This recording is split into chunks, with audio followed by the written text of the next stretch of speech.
Alors, je vous fais un petit tuto sur comment créer votre salle de classe sur Discord.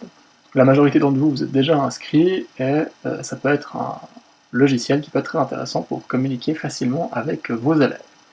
Le Discord que vous voyez là, le serveur, c'est celui de ma classe, donc la 8P5. En faisant vite une petite présentation, en haut, vous avez les salons textuels où on peut écrire, hein, en dessous, les salons audio où on peut discuter. Sur la droite, vous voyez, on a trois catégories de couleurs. En rouge, ça va être moi en tant que maître de classe. En vert, ça va être les différents enseignants de la classe. Et en bleu, les élèves. Comment on arrive à ça? C'est pas très compliqué. Sur votre gauche, ici, vous avez les différents serveurs disponibles. Et vous avez un petit plus. Si vous cliquez dessus, on va simplement vous demander est-ce que vous voulez créer un nouveau serveur ou joindre un serveur. Donc on va créer un nouveau serveur. Vous allez simplement entrer le nom que vous voulez donner à ce nouveau serveur. Donc je vous propose de mettre votre classe. Donc par exemple ici on va dire la 8P1000. Oui, il va avoir beaucoup de naissances avec blanc, accrochez. Donc après il suffit de créer et vous allez avoir les choses ici. Vous pourrez déjà inviter certaines personnes. Pour l'instant vous n'en avez pas besoin. L'invitation des élèves se fera, à mon avis, après. C'est mieux d'avoir quelque chose pour les accueillir. Donc, ici, on voit que je suis tout seul dans le salon général.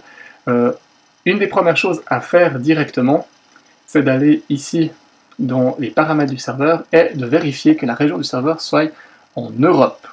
Si c'est le cas, c'est tout bon. Vous n'avez pas besoin de changer quoi que ce soit, mais il faut que le serveur soit hébergé en Europe.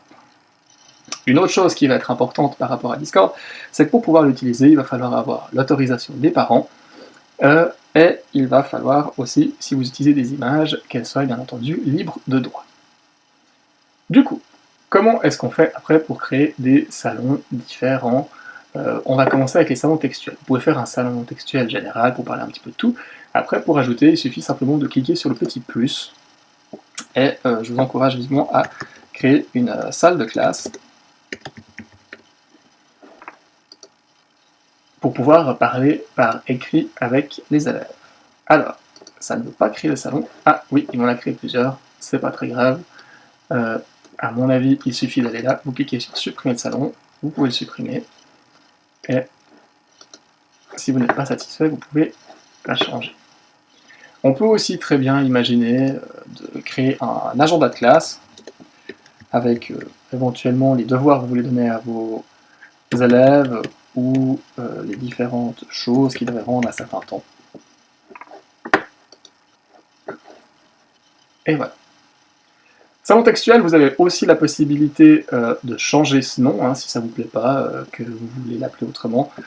Il suffit simplement de faire un contrôle-clic, et puis vous pouvez aller dans modifier la catégorie. C'est ce qu'on va faire ici avec salon locaux. On va simplement modifier la catégorie, et on va appeler ça salle de travail. On enregistre les modifications en bas, et on revient à la page principale. Du coup, on a les salles de travail. Donc, par exemple, une salle de travail, ce serait bien d'avoir une salle de classe. Donc là aussi, général, on va le changer. On l'appelle salle de classe. On enregistre et on y va. Pourquoi salle de travail? Parce que je pense que c'est important que les élèves puissent aussi avoir un endroit pour se retrouver et discuter. Et il est important d'avoir des salles qui sont vraiment définies pour le travail à domicile, et d'autres salles qui sont définies pour pouvoir discuter entre eux. Donc là aussi, en faisant un petit contrôle-clic, vous allez pouvoir créer une nouvelle catégorie qu'on va appeler, je ne sais pas, salle de repos.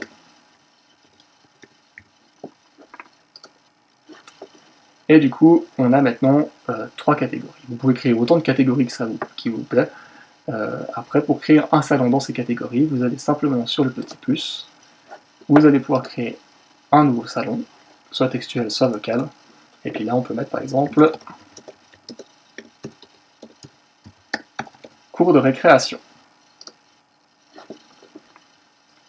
Je vous donne déjà une petite astuce. Quand vous êtes avec vos élèves dans votre salle de classe, je vous conseille vivement d'être en même temps tous sur le salon textuel salle de classe, car des fois certains élèves vont être déconnectés, ils ne pourront plus vous entendre, et du coup il faut qu'ils puissent vous en tenir informés le plus rapidement possible, et du coup c'est bien d'être sur les deux endroits en même temps. Une fois que vous avez créé vos différentes classes, une chose qui va être importante justement, c'est de définir qui fait quoi. Alors il s'agit de donner des rôles. Pour donner les rôles, il faut aller dans les paramètres du serveur, et vous avez simplement ici l'onglet rôle. Alors au départ il n'y en a pas, donc il va falloir en créer. En gros, il y a plusieurs rôles différents à créer, principalement celui de la maîtresse ou du maître de classe. Comme ça vous donne les pleins pouvoirs, et quand vous le créez, après il faut aussi choisir ce que cette personne va pouvoir faire. Donc il va falloir activer, par exemple ici, afficher les membres, effectivement il doit pouvoir le faire, il doit pouvoir être mentionné, il va avoir bien tous les rôles d'administration. Donc en gros, en tant qu'administrateur ou maître de classe, vous pouvez absolument activer tout ce qui est ici. Parce que vous devez être capable de pouvoir tout faire sur votre classe. Donc voilà, on a tout fait, et après vous allez dans enregistrer les modifications. Vous avez créé une maître de classe, donc du coup maintenant il faut ajouter, donc on reclique sur le petit plus, et je sais pas, on va mettre du coup le reste des enseignants. Là aussi vous pouvez choisir, hein, regardez, tout n'est pas intéressant, vous pouvez choisir, si vous avez confiance en vos collègues, de mettre administrateur, de gérer les rôles, ça c'est pas vraiment important, c'est plutôt à vous de faire ça au niveau de l'administration. Pareil pour les expulsions ou les bannissements de membres. Par contre, ils doivent pouvoir éventuellement gérer les pseudos si un élève met n'importe quoi. Pareil pour les emojis, et ainsi de suite. Ils doivent pouvoir aussi éventuellement gérer les messages si les élèves écrivent n'importe quoi pour les enlever. Et par exemple, ils peuvent aussi couper le micro des élèves qui diraient n'importe quoi. Donc ça, et leur voix est bien entendu prioritaire sur celle des élèves. On enregistre. Et du coup, la dernière catégorie qui nous reste à créer, ça va être celle des élèves. Et alors là, les élèves, ben, on va pas leur donner grand chose, honnêtement. On peut afficher que c'est des élèves, on peut les afficher séparément. Par contre, aucune chose au niveau de l'administration, hein, c'est que les adultes qui doivent gérer ceci. Il faut aussi pouvoir créer une invitation, c'est pas à eux de le faire. Changer le pseudo, ils peuvent effectivement changer leur propre pseudonyme, c'est pas trop grave. Par contre, ils gèrent rien. Ils doivent pouvoir lire les salons, ils doivent pouvoir envoyer des messages. Par contre, ils n'ont pas besoin de gérer les messages, ils doivent pouvoir intégrer des liens, ils doivent pouvoir rejoindre des fichiers. Il faut qu'ils puissent voir les anciens messages. Je vous propose d'enlever utiliser des emojis externes, ça évitera, ainsi que les réactions, ça évitera qu'ils vous polluent certains chats. Ils doivent pouvoir se connecter, ils doivent pouvoir parler. Par contre, c'est pas eux qui vont permettre de couper le micro des membres, tout ça, ni de déplacer des membres.